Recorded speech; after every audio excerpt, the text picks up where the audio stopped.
All right, folks, welcome. My name's Gianna. I'm one of the reference librarians here at the Chelmsford Public Library. Thank you so much for joining us for tonight's program, How to Make Money Buying and Selling from Estate Sales with Mike Ivankovich. All right, so just to do a brief intro of our program tonight, is it possible to make money while having fun? Ask any antiques dealer and they'll most likely say yes.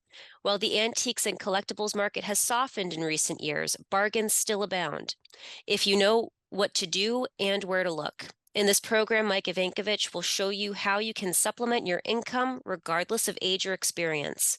Part one revolves around buying because you can't sell from an empty wagon, and they'll review not only what to buy, but where to buy it. Part two includes selling because that's where the profit comes in. And throughout the program, they'll share more than 25 ways and places you can buy and sell while also providing ideas, tips, strategies, and vignettes.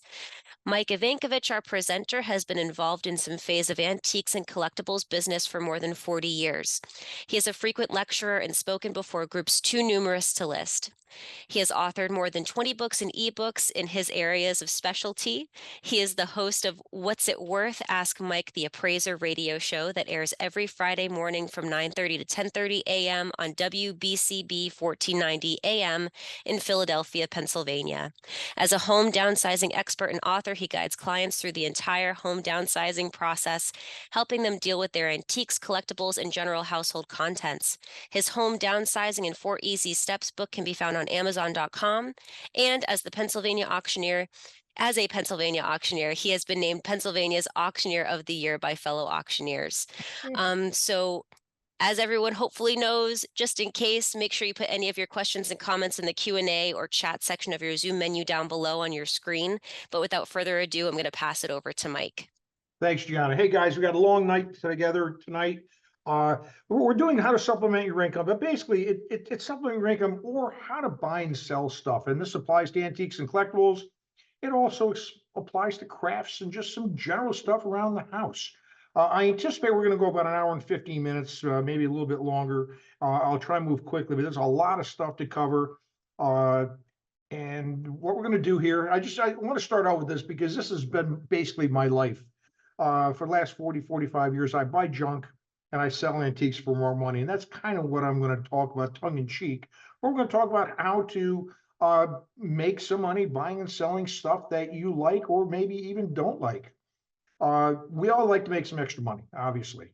You can make some money just by selling stuff around the house. You don't even have to go out and buy. You could get started just by selling things in your attic, your basement, your garage, or wherever. But the whole thing is you have to know what to do. And that's what I'm going to try and show you tonight, how you can both buy and sell as we go along. We're going to just give you an introduction into the business of buying and selling. What kind of dealer do you want to be? I'm going to give you a bunch of different options because not all dealers are the same. There's all different types of dealers. I'm going to get into some basic buying and selling tips as we go along. I'm going to get into what I call Mike's buffet of selling options, buying and selling options. I'm going to give you 25 ways you could buy and sell if you want to. And I'll give you some of the pros and cons of each. And none of you, I repeat, none of you are going to use all 25 options. Some of you will use 2, some of you will use 3, some may not use none, I don't know. But I try it just like a restaurant buffet where you never eat everything in the buffet. Pick 2, 3, 4 things that apply the most to you or appeal the most to you. That's kind of what you'll do with these options. I'll give you the pros and cons. We're going to get into some what I think are advanced buying and selling tips. Some of the stuff is very basic. You probably already know it. I hope to give you some ideas that help you make more money as we go along. And then once the PowerPoint portion is done, we'll wrap it up. I'll terminate that. We'll do an open Q&A. So just what we're talking about, just some terms. Antiques. Antiques traditionally means something that's 100 years old or more. A collectible is less than that. It's like 20 to 99 years. Vintage kind of goes in the middle. Mid-century modern, which is hot today, is in the 50s. Retro has various meanings. Can mean something new. It also can mean something new identified as something older. You'll often hear the term estate jewelry, etc. Period is from the period. These are just some general terminology. But here's some of the things I want you to understand. My generation, I'm 73 years old, guys. My generation is getting older. There's a huge amount of merchandise re-entering the market. And the younger generation wants some of it. They don't want a lot of it, but there hasn't been a better time to buy in the past 25 years. I've said that over and over again. I'll say it again. Lots of merchandise coming on the market, great time to buy. And you could buy at prices that we haven't seen in years. So prices have softened considerably. And I'm telling you, there's lots of opportunities out there. This business is not for all. It's ideal for some. I love it. I started working full-time for an insurance business, worked for the Prudential Insurance Company for 15 years. But once I got the hooks of the antiques and collectibles business in me, I just fell in love with it. It's not an easy road to riches. There's lots of work, as I'm going to show you. There's no guarantee you're going to make money. There's no guarantee you'll be a success. You got to work hard, just like at anything else. The work can be demanding. You're gonna have to put up some money. You can't start unless you got, maybe if you have things in the house, you could start selling those things, but you can't buy without cash. So you're gonna have to invest some money. But your investment doesn't have to be big. And you're going to be able to define what type of dealer you want to be, which will define what kind of investment you're going to need. Trust me, there's some risk involved, but if you do your homework, if you're safe, the risk is really nominal. I guarantee you, you're going to have some losses. I've been in this business 40 years. I still have losses. What that means is sometimes you got to roll the dice when you buy something. You hope to make money, but you're not going to do it all the time. But if you do the job right, you're going to make more money long term. Your profits will exceed your losses if you listen here. So if you still want to continue, let's keep going here. There's a lot of positives to doing this business. Again, the startup costs can be minimal. There's not a whole lot of money required to get started. The profits can be substantial if you do the right thing. You buy the right things. You buy low, sell high. That's the nature of any business, especially this business. Your choice. You want to work full-time or part-time. If you've retired, you may want to work full-time. If you're already working a full-time job, you may want to start the way I did, which is part-time, and you can evolve into something else. It's your choice. You define what kind of dealer you want to be. You're your own boss. Nobody can fire you. It's never boring. One of the beauties of the antiques business, as far as I'm concerned, is every day is a treasure hunt. You never know what you're going to find. I can tell you pretty much throughout my house, not only where I bought things, but what I paid for them, because it's been a treasure hunt. I never know where I'm going to find things, and you never stop learning. You're working for yourself. That's one of the best things. Everybody dreams about working for themselves. Here in this business, you are working for yourself. You're doing something you love. If you like it, if you fall in love with it the way I did, you're doing something you enjoy. You don't have to work out of the house. You can work at your computer in your comfort, your bathroom. You can work with a cup of coffee in the morning. You can work with a beer, a glass of wine at night.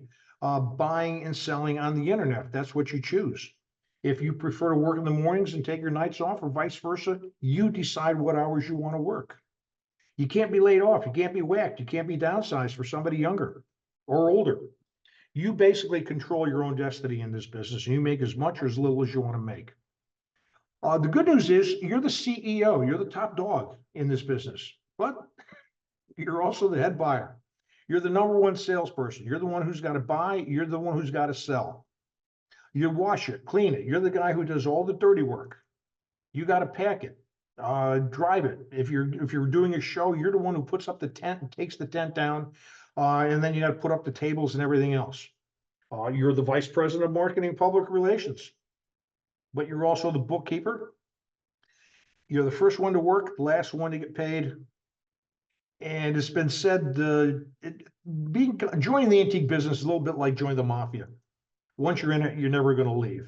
But I'm in it not because I can't leave, because I don't want to leave. I absolutely love it. So let's kind of keep going here. Let's start with what type of dealer do you want to be? If you don't have time, you're working a full-time business, you can become a part-time dealer. I used to work Monday through Friday at the insurance company. I'd go to the local auction on Saturday, buy those things that I thought I could make money on, take them home Saturday afternoon, clean them up, go to the flea market on Sunday, sell. And then eventually this turned into a full-time business for me. You're going to define how you want to work. Are you going to be a specialist or a generalist? For years, I was a specialist. My auctions consisted of nothing more than Wallace Nutting or other early 20th century hand-colored photographs. That's all we sold. Now I'm much more of a generalist. I deal in a little bit of everything here, and there's pros and cons of going each way, but you're the one who's going to make that decision whether you're a specialist or a generalist. You want to deal in person or online only. Some people love shows. Some people love garage sales. Some people love the interaction of other people. They love to travel. Other people don't want to leave the house. They want to work online only. It's easier because you can, if you're buying online, you could probably hit 10 or 20 sales in one day if you're buying online because you don't have to drive to them. You decide. Do you want to deal in box lots, which sell for $1 or $2 or $3 for a whole box of stuff, or you want to deal in high-end merchandise? Your call. Are you going to operate a legitimate business or operate under the radar? I suggest you follow the law and become a legitimate business, but there are a number of people who work under the radar and they hope they don't get caught. Where on the pyramid do you expect to be as a dealer? Think of this in the pyramid. The high end are the high end dealers, the ones who do the New York major shows, the Philadelphia Antique Show, Miami Show, things like that. Most of us are down here at the bottom of the pyramid. You decide exactly where you want to be, and usually we start low and then work our way up a couple levels. But again, today's a perfect time to get started in this business. It's like when you buy stocks. You want to buy low, sell high. Sometimes you buy stock, you make money. Sometimes you buy stock, you lose money. If you know what you're doing, you make money long term overall. That's kind of where you have to view this business. You're going to have some losses, but hopefully your gains outpace your losses. Again, we're in a transitional period. Most people don't understand this. The antiques business never really became hot, I'm going to say, until the 70s and 80s, maybe the 90s was the peak of the business. But then a lot of people like me who started when they're in the 20s and 30s, now they're 70s and 80s. They're passing on, they're retiring, their merchandise, their collections are coming back onto the marketplace. It's a great time to buy right now, and especially in those areas where the younger people have a nominal interest. Bargains abound. So let's start talking a little bit about buying. I'm going to go through some generalities about things you should consider when you're buying your things, because again, you can't sell unless you have merchandise to sell. So you got to buy somewhere. It's also more fun spending money than it is working to make money. So number one, buy what you like, buy what you know. If it doesn't make any sense for you to deal in women's hats if you don't like women's hats, find something that you love, something you have a passion about. Buy and sell what you collect. That's the way most dealers get started in this business. Most dealers, like me, get started as collectors, and then in order to finance their collecting habits, they become a dealer and starting to sell some of their collection. So you're going to start selling maybe what you collect. Buy and sell what you can afford. It doesn't make any sense to go looking to buy Mickey Mantle rookie cards at $6 to $12 million if you can't afford them. Buy and sell what you can afford. Why do you want to deal in high-end furniture or any kind of furniture if you're too old to move it? I don't buy furniture hardly anymore. I used to when I was younger, but now when it takes 2 or 3 people in a truck to move it, I just don't even bother with it. I try and deal with smaller things that are easier for me to handle. Buy what you have access to. Would you want to deal in Alaskan hand-carved mementos if you don't have access to them? You want to deal in Navajo squash bucket necklaces, sterling necklaces if you don't have access to them?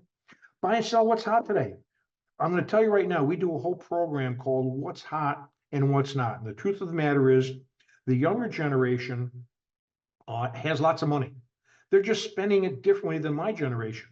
They would much more prefer to buy Pokemon cards, comic books, video games, than they would Victorian accessories and Empire furniture. It's just a totally different market today. And you as a seller have to adapt to the market. Are you going to deal in only one category or many? I think diversity is a good idea. What I mean by that is I specialize in Wallace nutting. I used to do at the peak of the market. I would only take nutting and nutting like pictures to shows. I did very well. But then as the market softened, sometimes my business was only, and my only sales were to 1 or 2 or 3 people who came through the door. Everyone else passed me by because they weren't interested. So if you have multiple things to sell, jewelry, dishware, art and prints, whatever, you'll have a better chance of having a good day than if you just have one category. You want to deal in single items, or you want to be purchasing entire households and estates? There's pros and cons of each. Are you going to deal in period items or reproductions? You could buy reproductions cheaper. They're also a lot tougher to sell. But again, what I'm trying to say here is there's no right or wrong answer. You're going to do what's best for you. Right now, it looks like we have 50, 60 people tuned in. Not all of you are going to look at this program the same way. You have the right to pick and choose and approach this from any angle you want to. Okay, before we get into the buffet, the different ways to buy and sell, let's go through some very basic but very important buying tips. Number one, you can't sell from an empty wagon. It's a cliche, but it's true. The successful buying is a must. Absolute. If you don't buy right, you can't sell right. And fortunately, there are a lot of places you could buy. And I'm going to go through a whole bunch of them. Again, not all of you are going to use all of those places, but there's lots of places to acquire merchandise, and we'll get into those shortly. The biggest mistake people make, the most common mistake people make, is paying too much. Once you paid too much, if you bought something and you paid too much and you made a mistake, eventually you're going to have to sell it for a loss and move on. No embarrassment with that, as long as you didn't pay too much. But sometimes you're just going to have to roll the dice, and you have to keep yourself under control. Make sure you don't end up paying too much or don't over anticipate what you think you could sell it for. Key term here: your profit is made when you buy the item, not when you sell the item. Hugely important.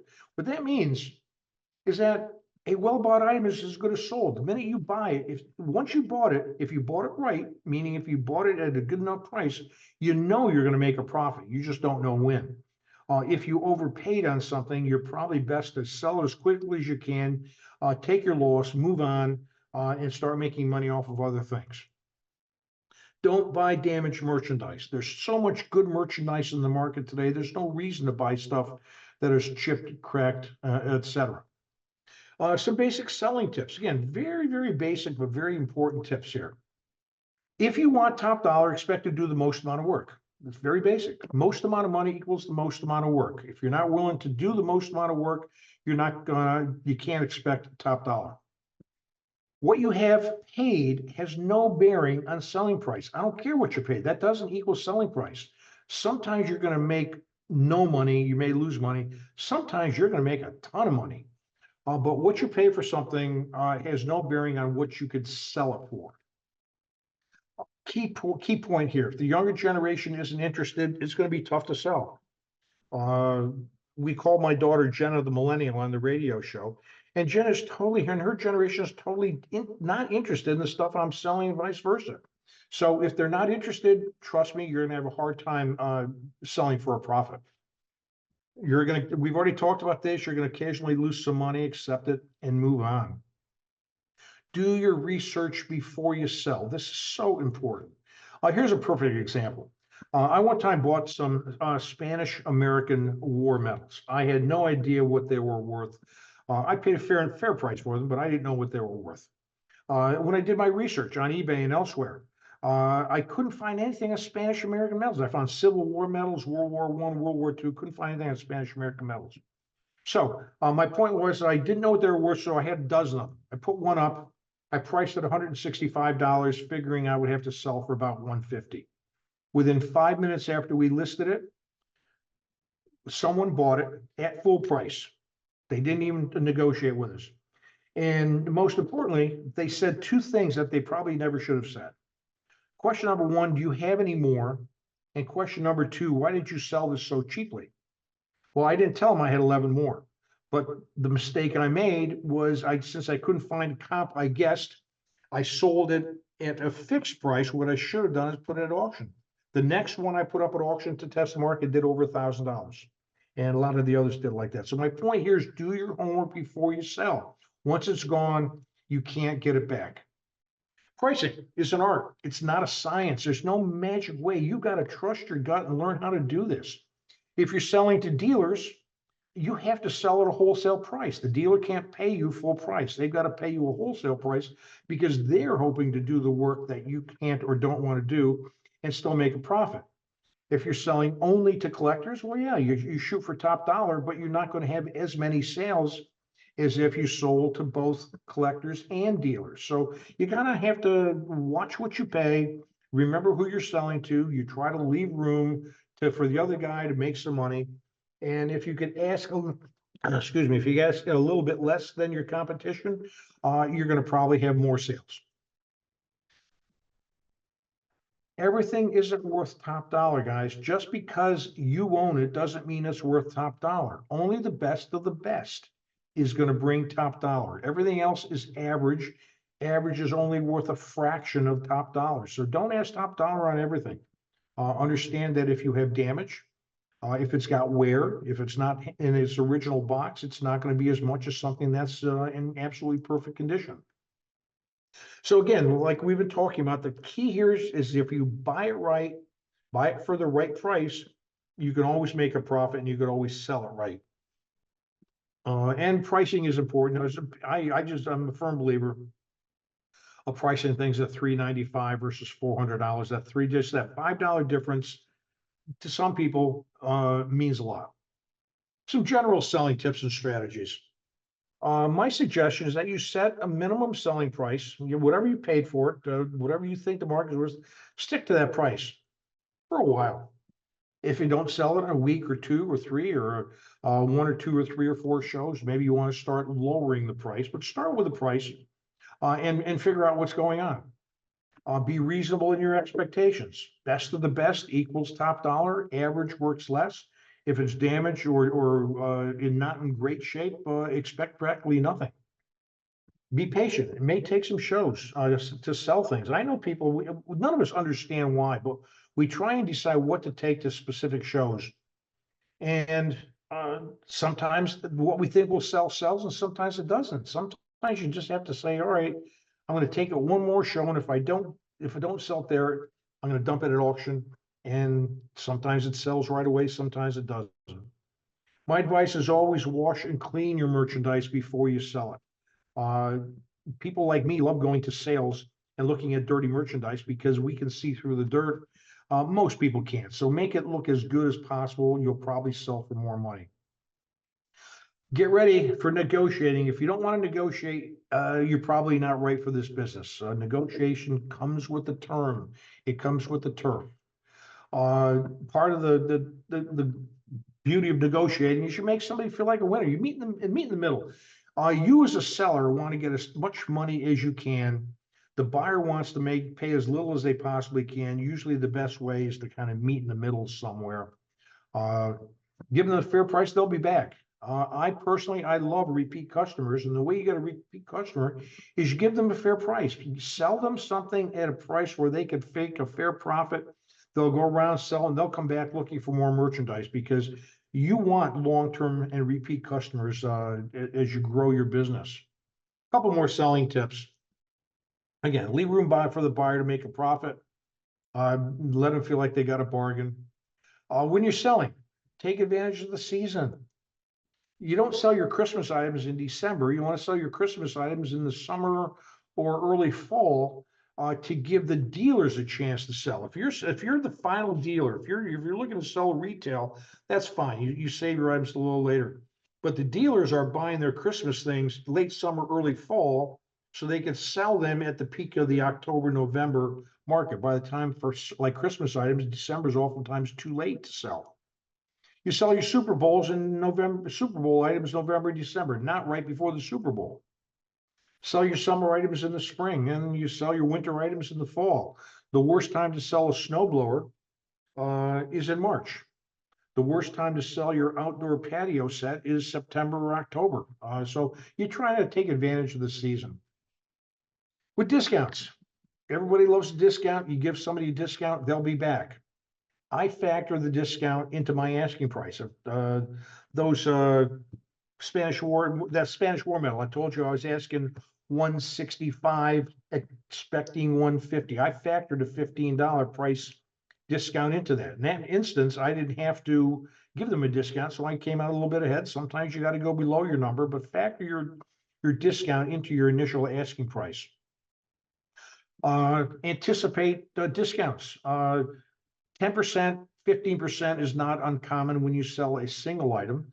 You know, someone says, you know what, I'm going to take 12 of these, 10 of these things, or I'll take 6 of these, you know, they throw a whole bunch of merchandise together.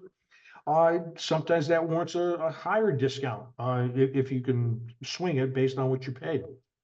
A lot of dealers are willing to even give a better discount if you give me a cash rather than check or a credit card. Some dealers want to add that 3.5% credit card fee onto it if you're going to use a credit card, but cash always works. And then you got to say to yourself, how badly you want to go on. If you've been carrying it 6, 7 shows, you're probably going to be a lot more flexible with the pricing than you are if it's the first time you've had it out or if it's early on the first day you had it out. Selling venues are different. You got to select the best venue for what you're selling. eBay.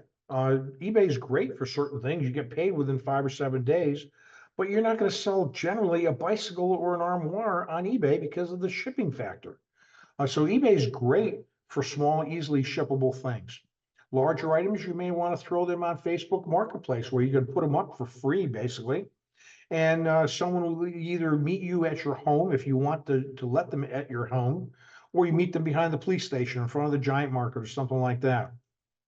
You have to bring appropriate items to the shows, depending on what kind of show you're doing. If it's a high-end show, you want to bring your high-end things. If it's an average show, you may want to bring things that are more affordable to most of the people that are going to be walking through the doors. And understand that great things just don't sell at garage sales. You're not going to sell a $1,500 set of sterling silver for $1,500 at a garage sale. You're going to sell for $50 or $100. People are going to garage sales. The early birds are knocking on your doors looking for your mistakes. That's why people go to garage sales. They want to pay as little as they can. So don't expect to sell great things at garage sales. You have to pick a better selling venue for your better items. Anticipate how fresh is the merchandise. Just like with real estate, you know, a house that's been on the market for 180 days starts smelling after a while. People start saying, well, gee, why hasn't that house sold in 180 days? There must be something wrong with it. Same thing here. If something is underpriced and it sells too quickly, fine, you sold it. You probably could have sold it for a bit more money.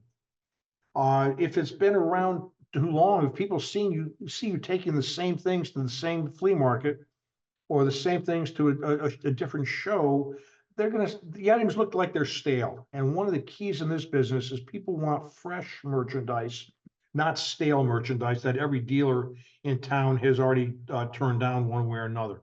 So the point here is you want to sell quickly, but not too fast. If it's like that Spanish War medal, that thing sold so fast, it taught me a lesson. So the good news was, yeah, bad news was I made a mistake. The good news was I didn't put all 12 of them up at the same time. So we tested the market and we found out what worked best. A couple more selling and tips before we get into the buffet. Sell in even numbers when you're selling your things. 5 glasses, something's wrong there. You either want 4, 6, 8, 12, like a complete set. Don't group damaged items. Don't sell damaged items. If you're going to sell some, if you have 6 glasses and 2 of them are chipped, throw the damaged ones out. Nobody wants your chipped glasses. You're better off selling a set of 4 good glasses than 4 good and 2 damaged glasses, because those 2 damaged glasses will harm the perceived value of the better things that are left. Sentimental value. I do lots of what's it worth appraisal events, and a lot of people have no intention of selling, and that nothing wrong with that at all. You have sentimental value, but when you're coming to sell your things, you better forget sentimental value, because it may have special value to your family, but when you go to sell it, it becomes a commodity. When you go to sell something, all sentimental value is stripped away. Okay, we're going to go through 25 ways you can sell your things. I'm going to try and give you some of the pros and cons of buying and selling at each one. Okay, this is what I call Mike's buffet of buying and selling options. So number one, garage sales. There's some advantages to having garage sales. They're a great starting point. Doesn't cost you much. You might run a newspaper ad, maybe pay for some signs. Doesn't cost much. You control everything at a garage sale. You control the date it's going to be held, asking prices, what sells, when you start, when you close. You do all the negotiating. But people at garage sales, as you know, are notoriously cheap. You're not going to sell great stuff there. Uh, it's not good for the higher value merchandise, but it's a good way. I mean, from my perspective, a garage sale is the last step before you donate it. But you never know. If you're buying at garage sales, get there early. Early bird gets the worm. And I don't mean be obnoxious, like get there 5 o'clock for 7 o'clock start, but I look around, and when I do my garage sale scratch sheet, I'm looking for which sales give me the best opportunity to make a good buy. And then I want to be one of the first ones there. But again, not too early. If you've ever had garage sales, you may have had early birds. I write good garage sale ads, and I one time had somebody knocking on my door on a Wednesday, basically saying he couldn't make the sale on Saturday, but as long as he was here, can he look at the things? What you have to understand about early birds are not there to buy the things that you have fairly priced.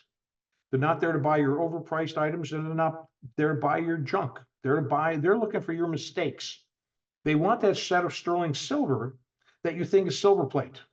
They want that good piece of art that you think is a print. They want that Rookwood pottery that you think is a tchotchke. So beware of early birds. They're not looking to pay you a fair price. They're looking for your mistakes. Personally, I only shop on the first day of a garage sale because I know after day one of a garage sale, the good stuff has been stripped out and picked over. So I only shop the first day of the garage sale. And also, don't lose sight of the fact that the garage sale, there's some better stuff inside. So if you strike up a conversation with the owners, sometimes you might say, you know what, I don't see anything here, but I collect Wallace Nutting pictures. I collect books by Ian Fleming. I collect sport magazines.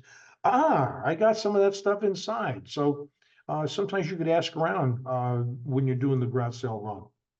Bring your cash and bring a want list. Don't be afraid to leave your want list. If you're dealing with somebody at a garage sale who's got some things that looks like they could be of interest to you at some point, give them a want list. Let them know what you're looking for. If you're selling at garage sales, a great way to clean house, but don't expect top dollar. It doesn't cost you much. And you almost always have to leave room for the buyer to make some money. I'm going to say, I don't know, there's something about garage sales, selling at garage sale. If the item's worth $10 and you ask $10, they'll offer you $5.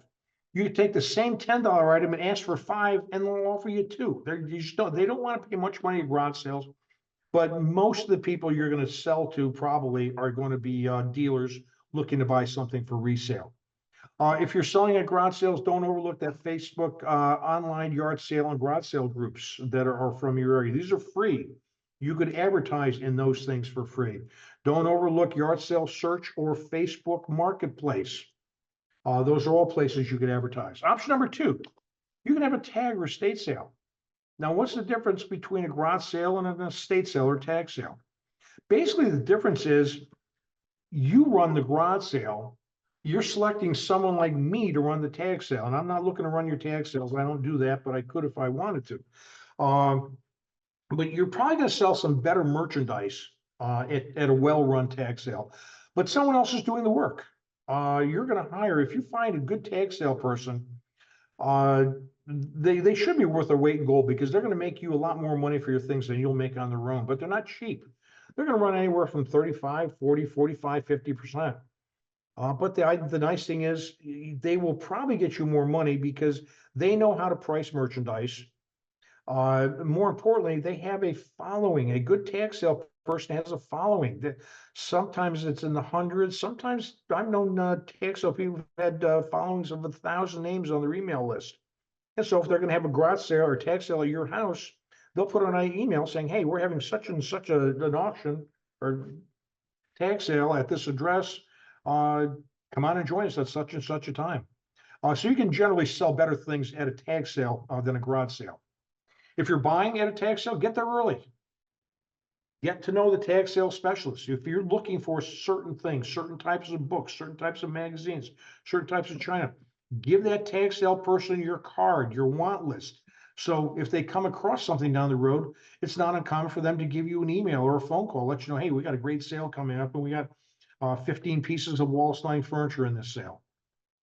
Become a good customer for the tag sale specialist. Let them know your name so they keep you on the top of their list so they can call you when they do get good merchandise. And make sure you give them the want list. If you're selling at tag sales, these tag sale specialists are hard to find. If you get a good one, ask around. Maybe you post something on one of your local Facebook groups. Does anybody know any tag sale people that they could recommend? Work on referrals. Make sure they're trustworthy, and you should generally get that from the referrals because a tag sale person is a fiduciary. They're handling your money. And you want to make sure you're not getting someone who's kind of putting $1 in your pocket and then $1 in their pocket. And what you're buying with your commission, my experience is, some of my customers will say, I'm not paying those bums 50%, I'll do it myself. And the other half of the people say, you know what? I'm never going to get to it. 50% of something's better than 100% of nothing. But when you're hiring a tag sale person, you're hiring their expertise, their value expertise, their selling expertise, their display expertise, their mailing list. And a lot of times you're getting their younger back because they can move the furniture that you and I can't move anymore. Okay, yeah, make sure if you're dealing with a tag sale person, have it in writing, get a contract. The contract, just like if you're dealing with an auctioneer or anyone else, the contract should say when your things are going to be sold, what the setup expenses are going to be, what the commissions are going to be, when are you going to get paid after the event is over? How long will it take you to get paid? What happens if something's broken during the sale? What happens if something's stolen during the sale? All those things should be answered in your contract that you sign with the tag sale person. Always get it in writing. You can take your things to the church, the firehouse, the synagogue bazaar. A lot more work, but there's also a lot more people walking by. This is my experience has been these things are generally average merchandise. Again, you're not going to sell a $1,500 set of sterling silver for $1,500 at one of these things, but there'll be a lot more people walking past your booth at a well-run bazaar, such as a firehouse bazaar or something like that, than at your garage sale. You'll generally pay $15, $20, $30 for a table in your little table space. But you got to pack it, get it there, set up your tent if you're going to have a tent, get everything unpacked, make it look good. At the end of the sale, you got to then repack up what doesn't sell. If you have a great day, you're still bringing 90% of your merchandise home. And then a lot of times the weather is not very good. It's windy, it's too hot, the sun's too bright, it rains, it sprinkles, the threat of rain. There's all these disadvantages to that. If you're buying at bazaar sales, again, get there early because the good stuff goes quickly. I don't expect to find much when I'm at these things. Usually they're glorified garage sales, but you never know. I have had some nice buys at some of these events.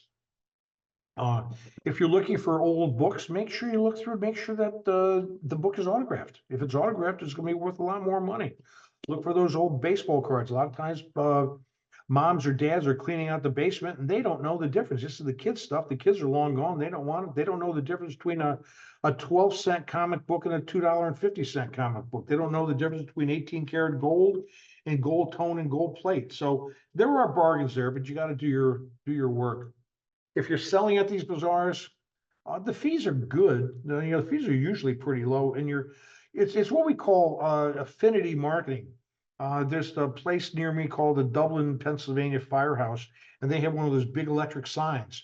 And they're on Route 313. It's a very busy road around us. So they'll advertise weeks in advance. Next flea market here, such and such a date. Well, there's 10,000 people a week seeing that sign. So they can usually get better traffic than you're going to get at your garage sale. The weather, again, like we talked, can be a huge factor. Good weather means great crowds. Bad weather means, you've had a disappointing sale and you can't avoid the packing and the unpacking. Consignment shops. Now, there's a difference between a consignment shop and a thrift shop. With a thrift shop, you give them your things. And when you hear the words thrift shop, think of Salvation Army, Goodwill, something like that, Vietnam vets. Whereas a consignment shop is where you consign your things. You give them to them, they agree to sell them if they think they could get the right price, and they will keep a commission based on what the thing ultimately sells for. It's good for select merchandise. I'm not going to use a consignment shop for my sterling silver, my great art, or my great things. I'll use them more for my silver plate, my decorative accessories, books, gently used clothing, things like that. Better shops are going to be quite selective, and they're going to charge you 30, 40, 50%. And here's the downside. The key with any consignment shop is for you and I to want to go to a consignment shop on a regular basis. We have to constantly see fresh merchandise. If we see the same old stale merchandise week after week after week, we're going to stop going. So what the better consignment shops do is they'll tell their sellers, look, I'm going to give you 2 or 3 weeks in our store. I think I could sell it for you, but if for some reason I can't, and it doesn't sell within 3 weeks, I'm taking it off the shelf, and you have 3 days to pick it up. And if you don't pick it up in those 3 days, because I need the space, we're going to donate it in your name and give you a receipt for the donation. So you got to deal with these people, but it's a great way to sell, like I said, select merchandise. If you're buying at consignment shops, check them frequently, knowing that the better ones rotate their merchandise. They're trying to get as much fresh merchandise as they can. So something fresh may come in today that you'll find tomorrow. And again, don't expect too much, but you just never know. If you're selling at consignment shops, check them around. Some of them are far better than others. Look at the quality of the merchandise. Look at how far they are. If someone can take your stuff and put it on the shelf today because they got empty shelves, that's not a good sign. That means they might be they can't attract good business. So someone says, you know what, I like your things, but I can't get to them for another 4 to 6 weeks because I'm so busy. As far as I'm concerned, if I can wait, that's the kind of person I want to deal with, because so many people want to give them good quality merchandise. So again, shops are more selective. Get a contract. Always get it in writing, ladies and gentlemen. The contract is to protect you so that there's no misunderstanding or confusion verbally. Ask them how long your merchandise is going to be on display and what happens if it doesn't sell. A thrift shop. Now, a thrift shop is different from the consignment shop. You're not going to sell at a thrift shop, but you can shop at thrift shops. And there's a lot of these around, and I don't usually have too much luck with them in terms of finding great things, but you never know.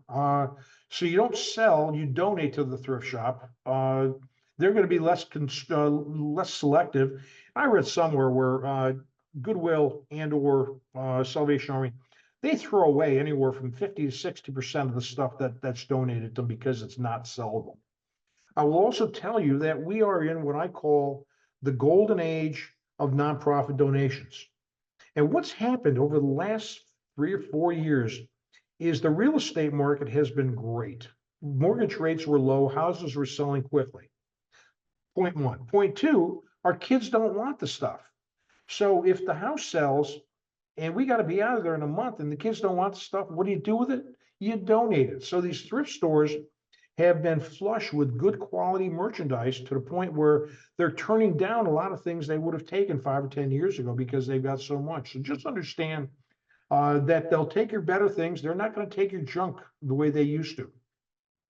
If you're buying at thrift shops, be persistent. You just keep checking in. You never know what you're going to find. There's always stories of, we go through this on the radio show on a regular basis. Someone bought a piece of Murano glass for $3.99 at a thrift shop, and they sold it for $800 on eBay. Somebody else bought a dolly piece of china porcelain vase that they paid $20 for, that sold for $20,000. There's stories like that. Never happened to me, but hopefully it will happen to you. And if you're doing these thrift shops, develop a route. You know, hit them maybe once a week, twice a week as a buyer, and you never know what you're going to find. You could take your things to a flea market. Lots of flea markets up in New England, probably not as many as there were, but Massachusetts has Brimfield, which is arguably one of the biggest flea markets in the world, where the whole town turns into a flea market. But understand that there's different markets for different specialties. Some flea markets are great for antiques and collectibles. Some of them are not good for antiques and collectibles. They specialize in tube socks and dresses made in China and all those mass market stuff. But if you're shopping, it's a great place to find fresh merchandise because a lot of times people will buy it from the house on Saturday, buy it from an auction on Saturday, bring it to the market on Sunday. There are different levels. There are local flea markets, regional ones, and then you got the granddaddies like the Brimfields. I used to love setting up a Brimfield 3 times a year. They sell Friday, Saturday, Sunday, or I'm sorry, Tuesday, Wednesday, Thursday, Friday. Each day, new shows are opening up.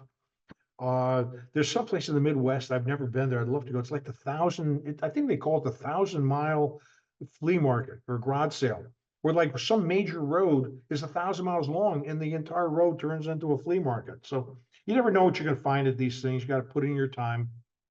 If you're buying at flea markets, again, arrive early as the dealers are setting up. If you wait till 9 o'clock in the morning, you're probably going to be missing whatever bargains came out. Make sure if you're shopping early, bring your flashlight, bring your loupe, bring your tools with you. If I'm doing a large flea market like with Brimfield, for those of you who are my age, you might remember the newspaper delivery boys or girls who had this newspaper bag that came over the shoulder in this big bag. I used to carry one of those around the field of Brimfield.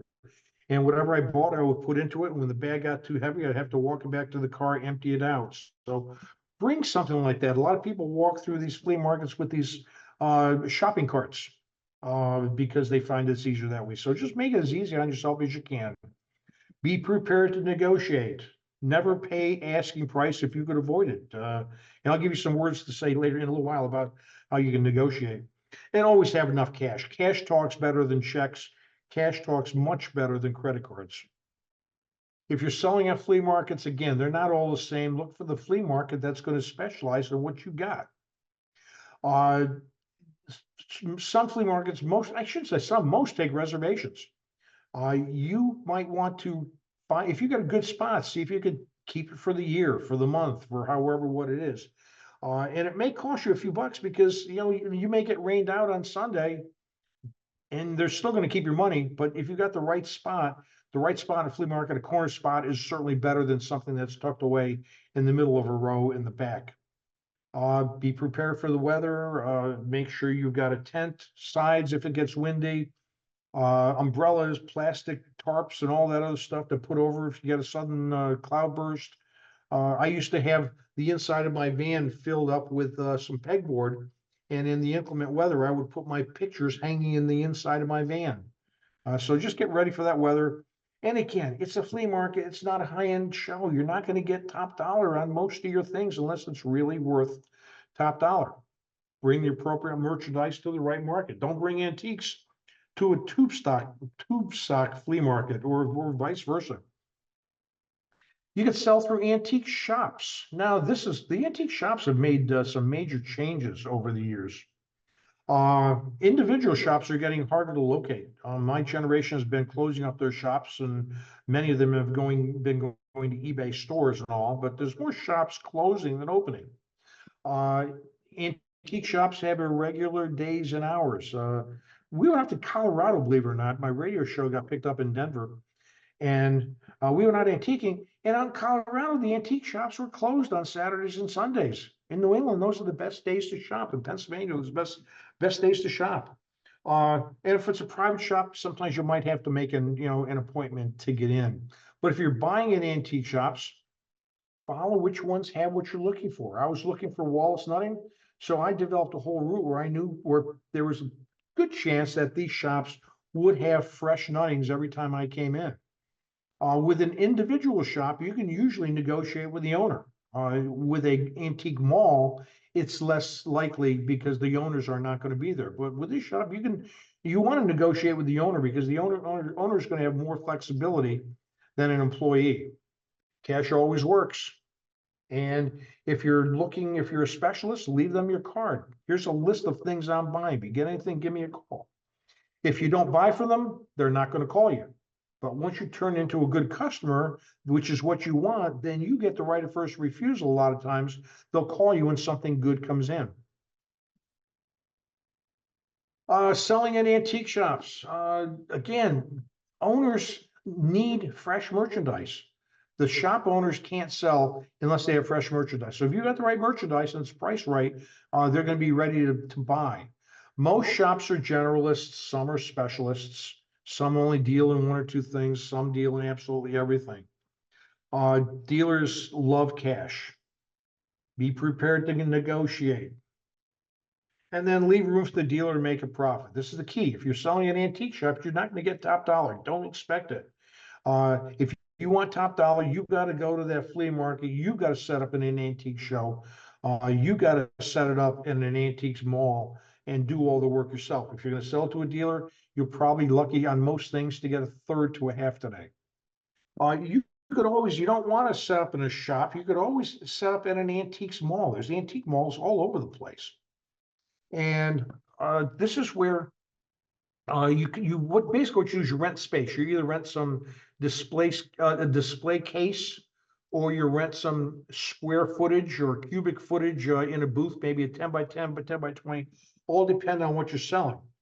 And what happens is if once you're selling at one of these malls, you want to find the mall that kind of has good merchandise and looks like your merchandise will fit in there. But then what they will do is they will give you a unique code that you have to put on every price tag, and that code is unique to you. So if I go into your booth and let's say I see a dish that I want to buy, I take that up to the front checkout counter. They're going to take that price tag on that and put all the key information into their computer, and that's how you're going to get paid. Usually what happens with group shops is if you say you're a dealer, they will give you a 10% discount, but sometimes you have to have a tax form on hand. So if you're selling at antiques malls, start with the mall with excellent traffic. Shop around. Look for malls that you like. There's some great malls around and some that are almost out of business, and they'll take anything because they can't get enough dealers to fill their shelves. How often are you going to get paid? Make sure you clarify that. Most of them are once a month. Sometimes they're twice a month. If you're selling at an antiques mall, check your price tags. Make sure they're readable.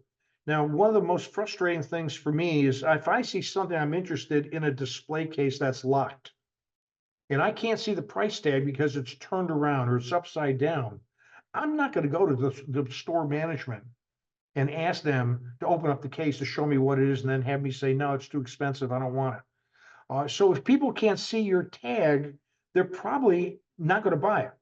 So make sure that your tags are not only legible, but easy to read when they're in that locked display case. Can't be read, it's a no sale. And then rotate your merchandise if you're selling at an antique mall. Make it look different, even if it's the same old stuff. Move it around, make it look fresh. Fresh merchandise sells, stale merchandise does not. If you're buying at the mall, standard discounts 10%, although you can sometimes ask for more. Usually you can get that 10% just by saying you're a dealer. Even if you're not a dealer, tell them you're a dealer, and they'll usually give you that standard 10% off without asking for you to prove that you're a dealer with your dealer resale certificate. Let's say you see something that you like, but you need more than 10%, you need 20% off. If it's a legitimate, serious offer, talk to the shop management. Usually the management will call the dealer and say, hey, I got a hot one here. They're offering such and such. Should I take the offer or not? The malls are usually authorized to go with a 10% discount. Any more they try and reach out, but the good mall will do that to complete the sale to help the vendor. And occasionally when you're in a group shop, you might see the owner who's freshening up their booth or bringing in new merchandise or taking old merchandise out. And if you're going to go into a mall, you're usually better off with a larger mall than a smaller mall. Next Friday, not tomorrow, but a week from Friday, on my radio show, I've got the Factory Antique Mall coming on. They've been on the show before. They're the largest mall in the country. They're located in Verona, Virginia. They got 135,000 square feet of antiques and collectibles. So my point here is a larger mall will attract more people. Drivers will drive a further distance if they know they're going to a larger mall than a comparable smaller mall. You can sell your things at antique shows. You don't have to set up at the show. you may want to. I know some dealers, some people I've known has set up shows who weren't really formal dealers, but there's indoor shows, outdoor shows, play the weather. There's general shows and specialty shows. Sellers have to pay admission, but the whole purpose of that is to basically screen out the tire kickers. And that's how promoters make their money. Promoters make their money off of dealer exhibition fees and the gate, what people pay to get in the show. But also understand that at antique shows, a lot of the bargains are gone before the gates open to the general public. And that's because the dealers buy from each other during the start of the show. I've known some dealers who set up at shows, not necessarily hoping to make money selling, but they wanted to be in the door early. So they paid the $150 for a booth. They stocked it with average merchandise. And if they made any sales, great. But mainly what they wanted to do is get first crack at that merchandise before anybody else did. So if you're buying it in antique shows, understand that they can be widely different. You could have a bottle show, you could have a railroad insulator show, you could have an art show, you could have a book show, or you could have a general show where you never know what you're going to find. Follow the promoters. Certain promoters have better reputations than others. They attract the right dealers. Follow the promoters. In most cases, you'll be okay. Arrive early. To me, if the show opens up at 10 o'clock or 9 o'clock, but I could get in at 8 o'clock for maybe a $20 entrance fee, I'll pay that. I want to be one of the first ones in before the bargains get picked over. Again, if you're buying, bring cash, bring checks. And then we're at a transition point right now. I was doing one of my programs and someone said, what do you mean cash? I don't carry cash. All I do is Venmo. Well, guys like me don't take Venmo at shows. We could take PayPal because I do have PayPal, but a lot of people do. So you're probably better off bringing all three, cash and or check and or Venmo, PayPal, that kind of thing. Now, once you buy it, get it out of there before something happens to it. There have been instances where people have bought something, left it with the dealer they didn't know, failed to get a receipt, came back, the dealer says, I don't have it. I don't know what you did with it. So once you buy it, take it with you unless you absolutely know the dealer and you trust them to hold it on for you. If you're selling at antique shows, again, some shows are general, some are more specific. Go with the best show for what you're selling. Follow the promoters. Anticipate that pre-show buying. Recognize buyer cycles. If you've never heard the term be-back, a be-back is someone who's in your booth early and looks at something and says, you know what, I like that, I'll be back. And then they never come. So you don't hold anything for a be-back until they pay, unless they pay for it, or unless they give you a pretty sizable non-returnable deposit. And be cautious of theft. Arguably one of the most dangerous times for dealers is at the end of a sale, because at the end of sale, your dealer's been on their feet all day Saturday, all day Sunday. Now they're starting to pack up. There are sometimes people who come into the shows, they enter the show with a late admission, and while the dealer's looking one way, they pocket something that the dealer can't see putting in. So be wary of selling at shows, because at the end, you never know. The end of the show is the worst time for theft. You can buy and sell through live auctions. Now, auction is generally a great way to replenish your inventory one way or another. I love auctions. I'm an auctioneer. I just love the auction method of selling. And the number one reason people go to auctions is to find a bargain. People don't go to auctions generally looking to pay top dollar. They're hoping to get that bargain. And the whole concept behind auction, the thing that makes auctions work, is the competitive bidding situation. If you're buying at auctions, don't buy it without looking at it. Check that piece of glass. Make sure there's not a small chip or a crack. Check it out before you bid on it. File your sales tax certificate. It'll save you arguably, at least I don't know what your sales tax is. Pennsylvania is 6%. But if you're buying things for resale and you have a resale certificate from the state, you can avoid paying that sales tax. And you would just have to charge it when you ultimately sell it to the final buyer. Lots of bargains at auctions, especially at the end of an auction. People sometimes run out of money and go home. Sometimes they already bought what they wanted. But if you're patient and you stay to the end of the auction, oftentimes there's lots of bargains at the end of an auction. Tip here, you buy a chest of drawers at an auction, but you don't have the vehicle to take it home. You got to go home and get the truck. Don't leave it there in its entirety. Take one or two drawers, take something with you so that you make it valueless to somebody else. Otherwise, you can even put a note on that says, "Hi, this is Mike Ivankovich's. I'll pick it up in 2 hours." I've seen that so many times at auction where they come back and someone else took it. So be wary of that. Don't leave your purchases just sitting there. Selling at live auctions, auctioneers have different specialties. The trick to selling at auction is to find the right auctioneer for what you're selling. I'm a good auctioneer. I like to think I am. I did real well with nutting for years. You could have given me your jewelry. I could sell the jewelry. I could sound real good, but I didn't have jewelry buyers in my audience. So that's what you're looking for an auctioneer. You want the auctioneer who specializes in what you've got. Commission is important, but commission is the last question you ask the auctioneer, as far as I'm concerned. I get calls all the time. Auction house, what's your commission? First question. That's the last thing you want to ask.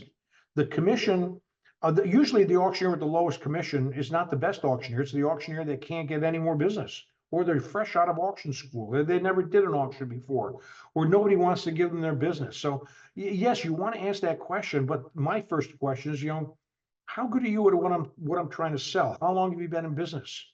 Blah, blah, blah, those kind of things. Then you say, and what's that commission? Always, you want a contract. And the good news is Massachusetts, like Pennsylvania, has a strong auctioneer law. Auctioneers are fiduciaries. We handle other people's money. So why do you want an auctioneer that you don't know selling your merchandise without a contract? The contract is going to specify when your items are going to be sold, what the commission is going to be, what the photography is going to be. Are there any internet fees? Are there any setup fees? When will you get paid? How long after the auction's over? What happens if somebody steals something? What if somebody bounces a check? All these things come into play. You never sell at auction without a live contract. What happens if it's lost? What happens if the auctioneer's auction center burns down? All these questions should be answered in that contract. Now, most auctioneers are going to online only auctions. That means you can't go and sit in the audience anymore. You have to bid on computer. That's a standard approach so many times. The good news is online auctions bring in more bidders, is what they claim.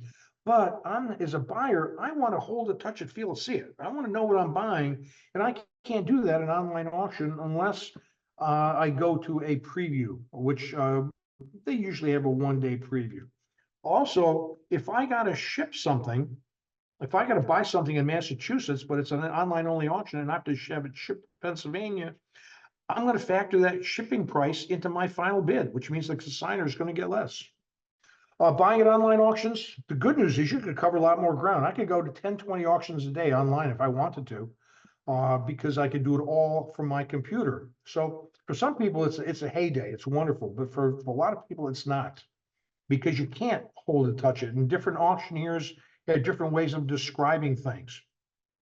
If you could pick it up at an online auction, you could save on the shipping. That's even better. I usually factor a certain amount of uncertainty into my bid. A lot of these places are pretty good. They have the magnifying glasses on the picture so you can see pretty good, but there's still, you never know if there's a little stain somewhere, whatever. So factor that into your bidding. And if you can attend the in-person preview, do it. If you're selling at an online auction, good merchandise sells well, junk does not. Middle market merchandise generally doesn't sell well. So while the online auctions have been a boon for the higher end auction houses, it's put a lot of the middle market merchandise sellers, where do you go? The auctioneer won't take for online. So you try and find an in-person auction to sell your things would probably be the best thing. When you're selling at auction, you're going to pay the commission, and there's all those other fees. You have to deliver it. You have to get it to them. They're not going to pick it up as part of your commission. You got to get it to them. They're probably going to sell it in what's called absolute auction. No minimums, no reserves, unless you're selling at a really high-end auction house and selling high-end merchandise. But assume there's no reserve, no minimum, unless you work that out with the auctioneer. You can sell on eBay. eBay will open you up to an international market. I one time bought at a flea market some early Elvis pictures. There were some black and white photographs from one of Elvis's first concerts when he was about 17, 18 years old in Tupelo, Mississippi. Paid $20 for them at auction. I'm sorry, the flea market. Put them on eBay, hoping for $100. They ended up selling for $1,200 and they sold to a buyer in Sweden. And my question is, how would I have found a buyer in Sweden without eBay? So eBay can open up the whole world, a whole different world to you if you've got the right merchandise. eBay is good for some things, small, easily shippable things. It's not good for everything. eBay is a listing service. It's not an auctioneer. You take your things to the auctioneer does all the work. You do things, you put things on eBay. eBay is nothing more than a listing service. You're doing the work. You're describing it, you're photographing it, you're packing it, you're shipping it. You're going to pay a listing fee, whether it sells or doesn't sell. And if it sells, you're also going to pay a final value fee. And eBay has a menu, an entire menu of other fees you could pay if you wanted to, depending on what service you want to use. Buyer usually pays shipping, although some dealers have tried, paying the shipping themselves. They include the shipping, trying to basically become more like Amazon. If that works for you, great. And there's no avoiding the eBay feedback system, but that's what makes the eBay system work. I want to work with someone who's got good feedbacks. If I'm seeing feedbacks that suggest that the person, the seller is a skunk, I don't want to deal with them. So if you're buying at eBay, it's a great source of merchandise. You get stuff anywhere in the world, but you have to trust that seller's description. When you're buying, you can cover more ground if you pick up some sniping software. Sniping software is $10, $15. It downloads onto your computer, and then it bids for you. If you ever saw the end of an eBay auction, if you ever sold anything, and all of a sudden there's not many bids all week long, and all of a sudden in the last 5 minutes, 30 bids come in. Well, it's very unlikely that all of those bidders are at their computer pressing those keys. More than likely, those people are using sniping software, so they're off golfing or shopping or whatever, while their computer is actually bidding for them. If you're selling on eBay, if you got the right merchandise, you got a worldwide audience. Some things are going to be better than others, but if it sells, you got to pack it and ship it and hope you don't get it back.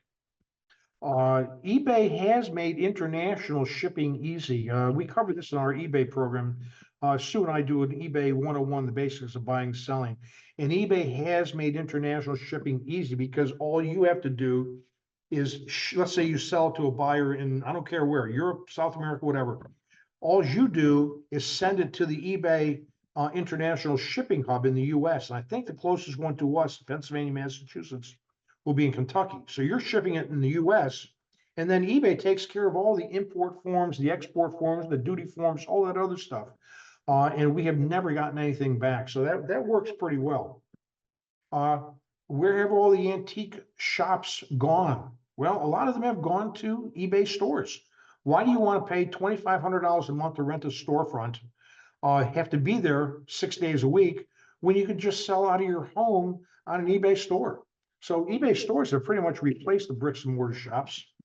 You could still negotiate, except instead of, if you're going to do an eBay store, instead of negotiating in person like you would at the bricks and mortar store, you'd negotiate through the eBay messaging system. Some things sell better in stores, some things sell better in auction. My rule of thumb is if it's what I call a deep market item, I'll sell it at auction. Deep meaning lots of people interested in it. Mickey Mantle rookie card, Babe Ruth baseball, signed baseball, something like that. If it's a shallow market item, something there's not going to be a lot of interest in, I'll generally put it in the store with a fixed price. And then you got to wait on delivery, and there's all other kind of issues. But if you're buying at eBay, there's more merchandise there than you're going to find anywhere else. It's like shopping at an in-person store, except instead of dealing with a person in person, you're dealing through the eBay messaging system, and then you're probably going to have to pay to have the item shipped to you. So what you do is, what people do is we factor in less into what we're going to pay. If I think something is worth $100 to me, it's going to cost me $20 to ship, I'm not going to bid more than $80, factoring in the additional $20 in shipping expense. If I'm selling on eBay stores, that's where I use my shallow market items, my buy it now. My deep market items go to auction. I expect to negotiate, so I factor that in. I expect some returns. No matter how well you do describing everything else, sometimes people are going to return it because it's not the right size, it's not the right look, it doesn't look as good as they thought, whatever. They have their right. But you can reach customers worldwide, and that's real important. Ideally, we think we're all going to sell to collectors directly and get top retail. It's not going to happen. It might happen 10% of the time. But collectors are hard to find. And even if they you find them, they're not going to take all your merchandise. They're going to pick and choose what they want. If you're buying from collectors, buying from individuals, the best stuff today is in collections. For the last 40 years, my generation has been collecting something. Everybody collected something, and those things are in collections, but now those collections are coming out into the marketplace. So there's lots of good stuff coming out all different ways. What you'll find is that if you're buying from the collector himself or herself, they know the value because they're the ones buying and selling. If anything, they're going to think it's worth more than it is. But sometimes you're buying from the kids who've inherited the stuff. Mom and or dad pass away, the kids get the stuff. They don't appreciate these things the way mom and dad did. So sometimes there's enormous bargains if you're buying from the kids. If you're selling to collectors, that's where you're going to get your retail price. But they're going to be picky. They only want the best of the best. And you can sell the better things to collectors. They're generally not going to pay great money for average merchandise, so don't expect that. Also keep in mind that there are multiple kinds of dealers anymore. We used to think of antique dealers just as the bricks and mortar storefront, but now there's some dealers only do antique shows and or flea markets. They don't have a storefront.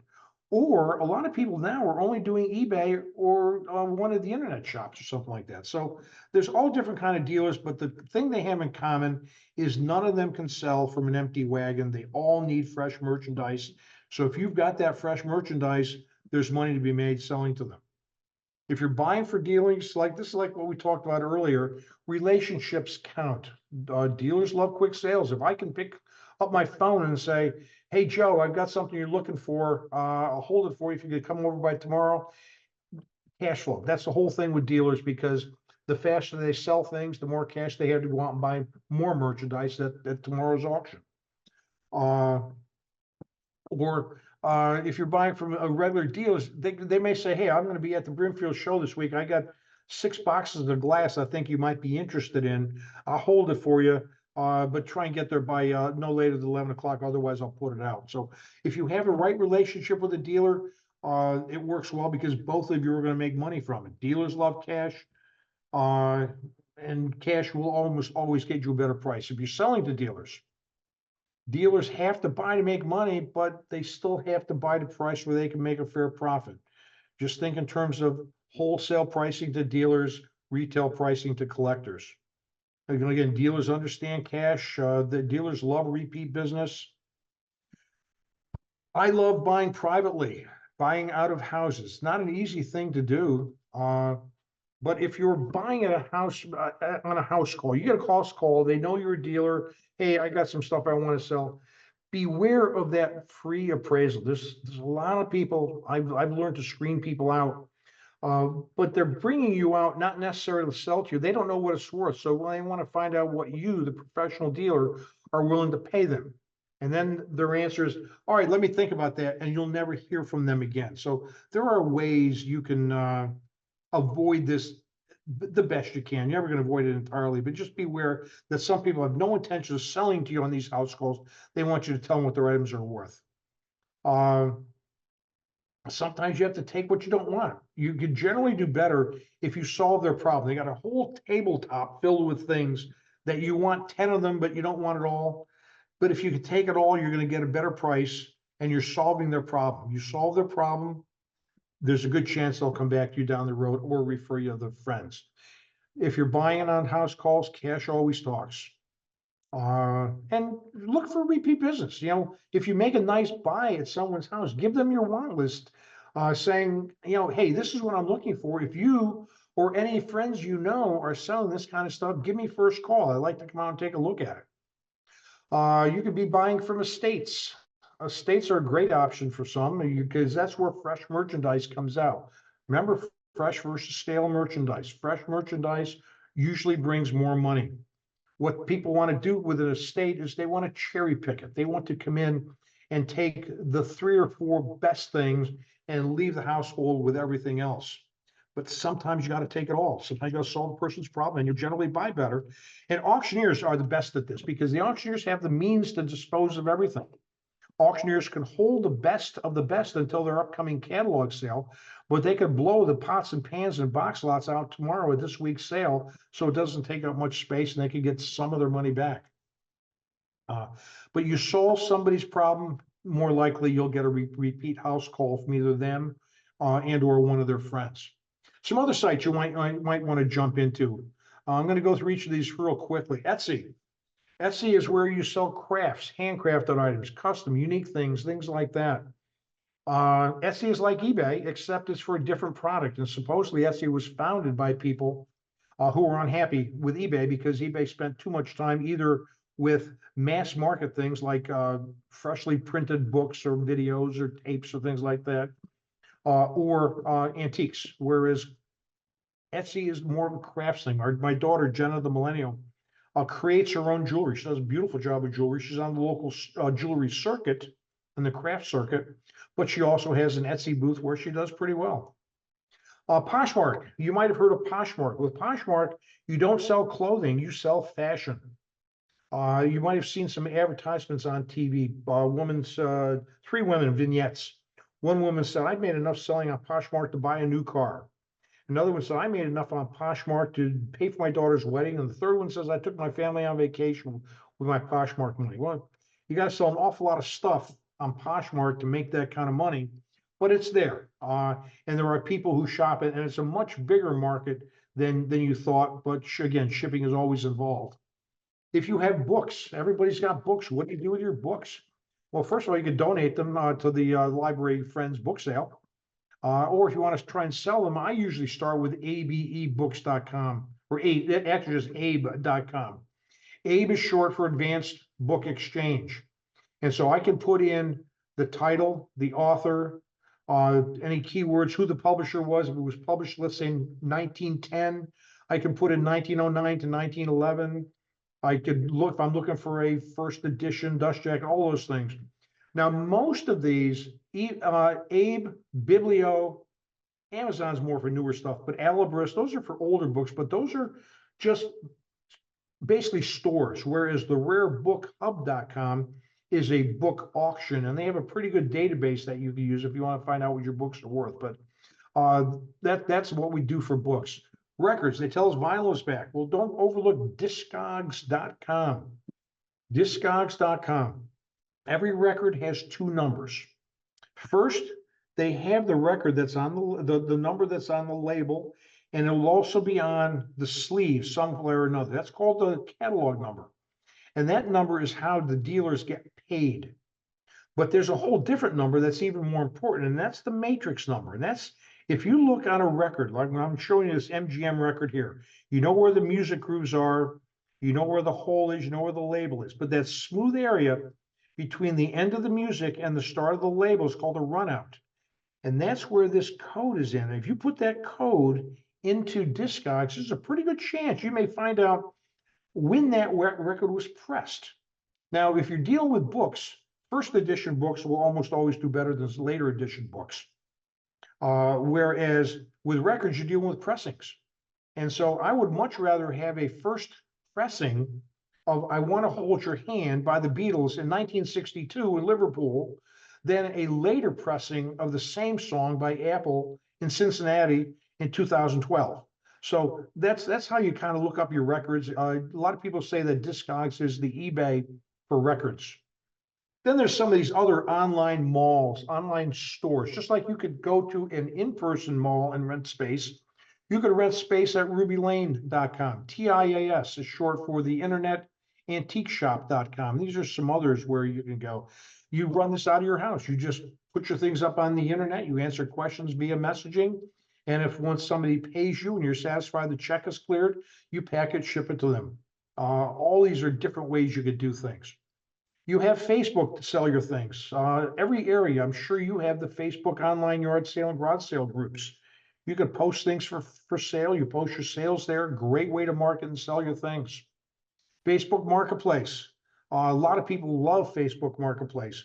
And if you don't want people coming into your house, if you sell something, you meet them at some neutral location.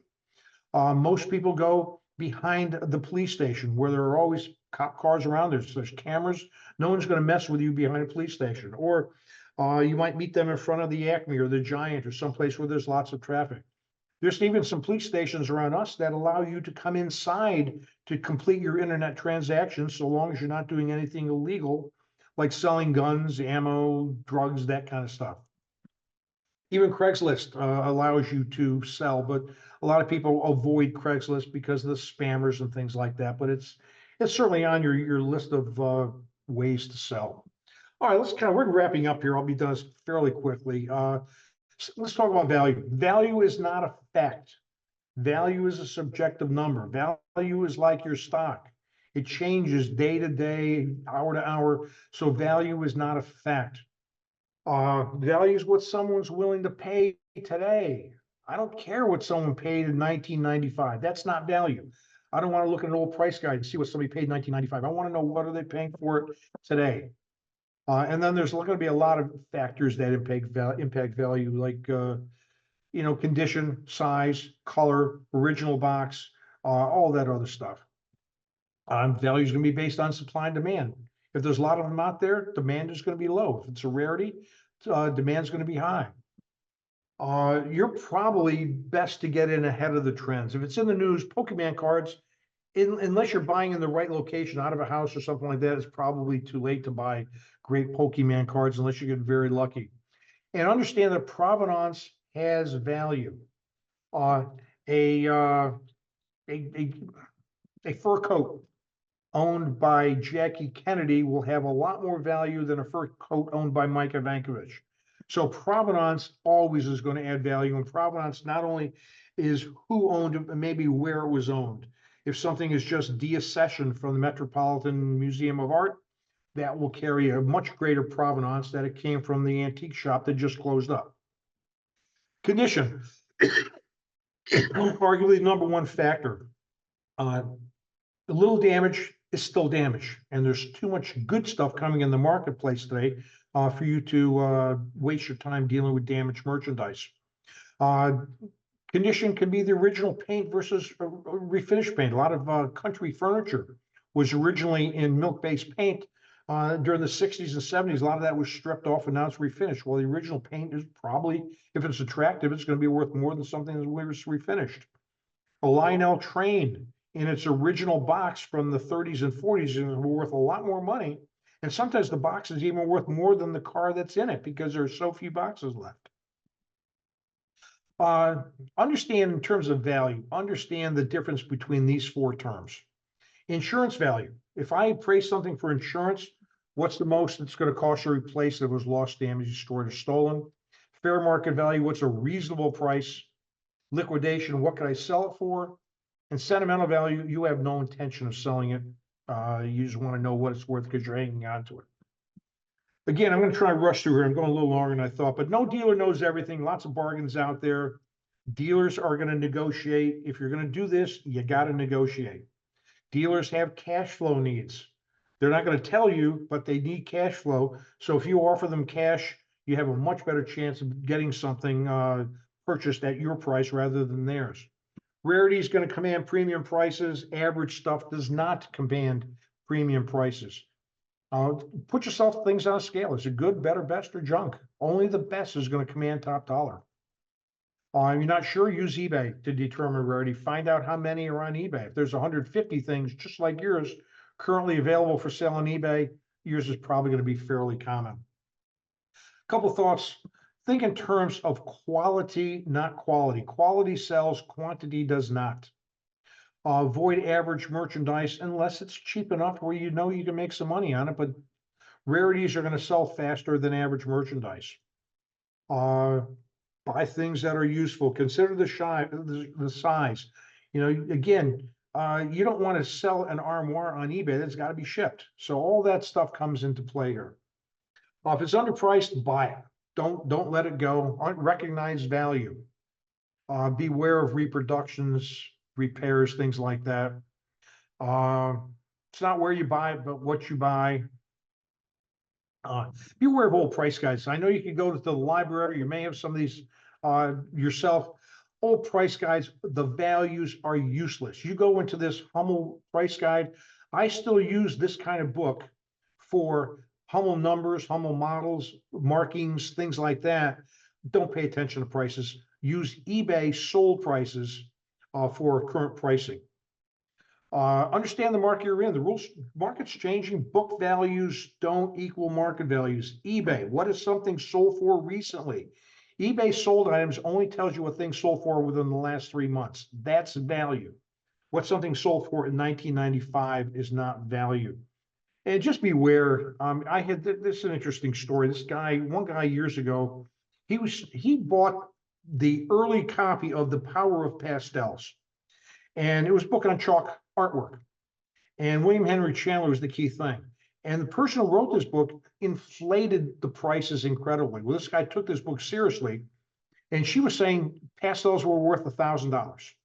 So he went out and bought every pastel he could find for $250 before he realized that they weren't bringing $100, and that woman just priced things up crazily. So, understand the market that you're going to be dealing in.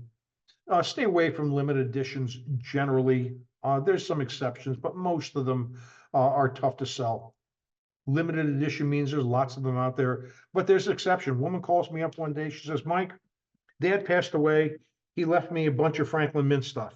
I said, oh, Franklin Mint's the kiss of death. Nobody wants it. She says, oh, I thought 100 sterling silver Franklin Mint ingots would be worth something. Well, she had 100 ounces of silver. That was worth money. But if those same things were pewter, they would have been worth nothing.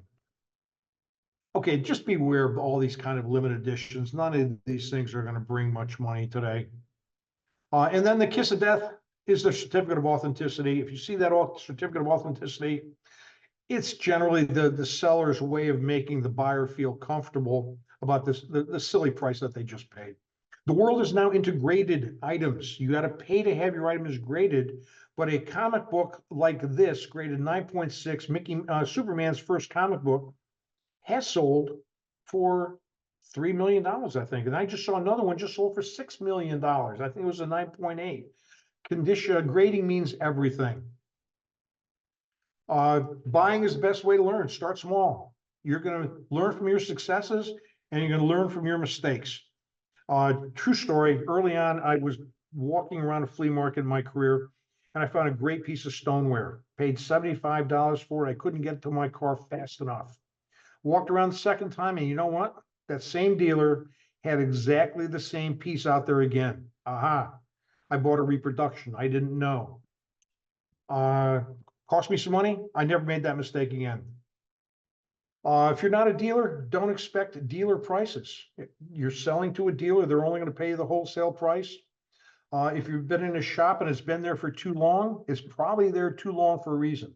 If hundreds of other potential dealers have passed something by, there's probably something wrong with it. If it's not priced, probably avoid it. Your knowledge is your key to success. You're never going to stop learning. Many different ways you can learn. And don't be afraid to make a mistake. We've all made mistakes. Forget these old price guides. Study the details. We already went through that. Everything's going to have a range of value. The buy price is the lower end of the range.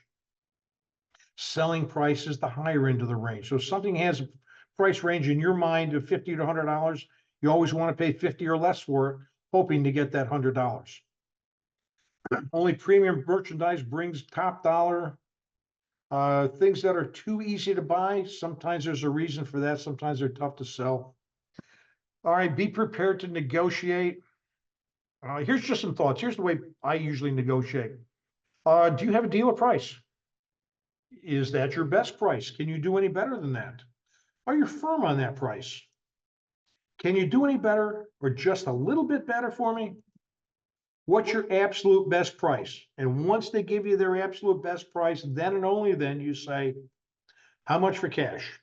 So negotiating is kind of a step-by-step thing. If you don't like it, you're going to have a tough time in this business, but it's actually fun and everybody expects it. Cat and mouse game, real quick. The key thing here is Who's going to state the price first? You're going into a house to buy things. Uh, what will you pay me for this? Well, what will you offer? Well, you're the seller. I'm the buyer. Tell me what you're asking. I don't know what to ask. Well, then you're looking for an appraisal. You want to get the other person to commit to stating their price first and put you in a competitive advantage. Cash is going to work best. Always have enough cash. Get it out of there as quickly as you can. If you can't remove it, I already told you this, take a drawer or something like that so no one else can take it. Makes it valueless to anybody else. I got too much here. If it's exceptional, you'll get top dollar. If it's average, you won't. Would you rather sell it or sit on it? Sometimes any offer is better than no offer at all. How long have you had this thing? If this is the first time you've had it out, I might hang on to it.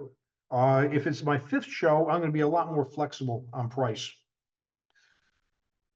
A couple more things here. If I want cash rather than a credit card, because if I'm going to have a credit card, I got to pay that 3.5% discount.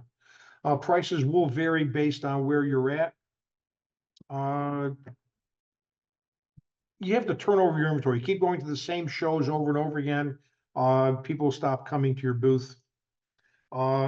Be prepared to negotiate, and again, factor that into your price. I one time had a person, she always bought on price. She'd always come to my booth. First thing she did was buy the most expensive thing I had. Didn't matter if it was the best thing in the booth.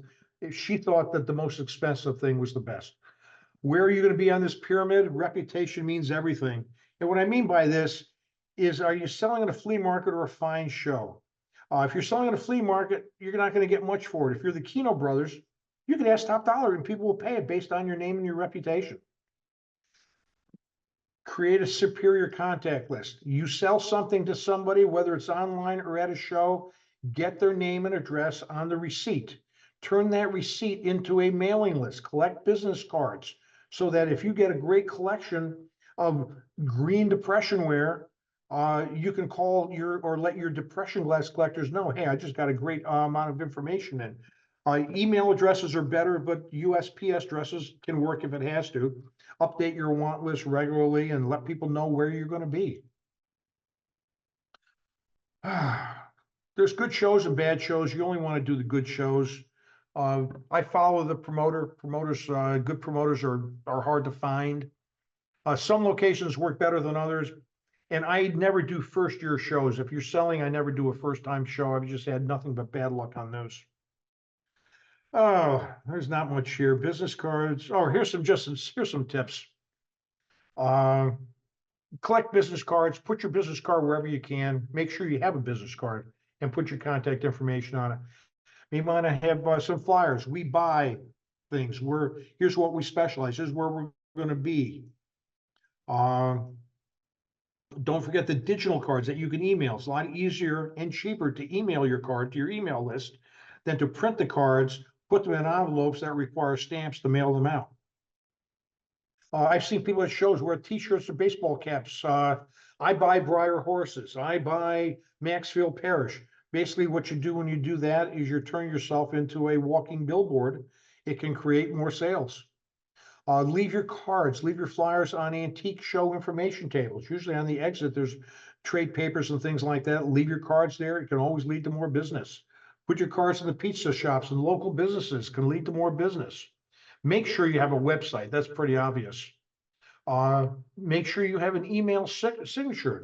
If you specialize or you're looking for sterling silver flatware, souvenir spoons, create an email signature that gives your name, your address, your phone number. I buy such and such. Always have flyers that you could pass out here and there. You may want to do some ads in the local penny power, things like that. Newspaper ads run quite a bit of money. Trade papers, you may want to advertise in those. I'm sorry I'm rushing through this, guys. I'm going way over. Facebook Marketplace, we talked about that. Don't overlook the Facebook groups. Post on Facebook. If you're going to be at such and such a show, put it on your local Facebook business page. Hey, I'll be at such and such. If you're anybody looking for sterling silver, I got a great selection. I'll be there at this show at this location. Don't overlook collectors clubs. Collectors clubs are where people buy and sell. I've been a member of the Wallace Line Collectors Club for 40 years. We're going to be meeting Cape Cod, actually in September. But that's where a great place to buy and or sell and meet people who like the same kind of things that you do. Tell your family and friends to put the word out that you're buying, selling, you're a dealer. Publish a column. Do a short video. You can use Clipchamp on Microsoft. Easy to create a short video about a new item you're selling or a show you're going to be at or what you're looking to buy. You get creative as you want with that. Make sure you have a sales tax license. Check with your local authorities. Some people play the game. They don't collect sales tax. And they try to be low. They try to stay below the radar. My advice is don't do that. Stay legal. Lots of write-offs here. Talk to your accountant. You could write off oftentimes your car, your truck, your gas, portion of your house if you want to. If you're right, your travel expenses, hotel. A lot of dealers would go to Florida for the winter. They sell some shows down there. They can write off their trip. All these other things you could write off, but talk to your accountant, your lawyer or your accountant, make sure. I'm sorry I went over, guys, but that's it. I'm done. Gianna, I'm going to exit out of here. I'm sorry I rushed so much. I went way over. But I am available to answer any questions if anybody has any. All right, I'm seeing a couple of Q&As here. Carol Cohen says a good way to price an item. Carol, pricing an item is based on experience. There's no easy way to do that. You try to sell your prices before you buy, and then you price it at a price where it will sell fairly quickly. If you price it too high, it will never sell. Diane Severin says, what's a good way to track or find out what the trends are? You got to do your research. There's no easy way that I can answer that. Anonymous attendee, what's my opinion of working with local online auction houses? It depends on which auction house it is. It's the way of the future. There's no getting around that. Any recommendations for selling books? Number one, I would try eBay or one of the book sites I mentioned. And number two, if you can't sell it, but it still has value, give it to the friends of the library and let them donate it to them, take a small tax write-off and help your local library. So with that said, I don't see anybody else here. I don't hear anybody, and I don't see Gianna. So I guess I'm going to have to say thank you, guys. Appreciate your attending. Any questions?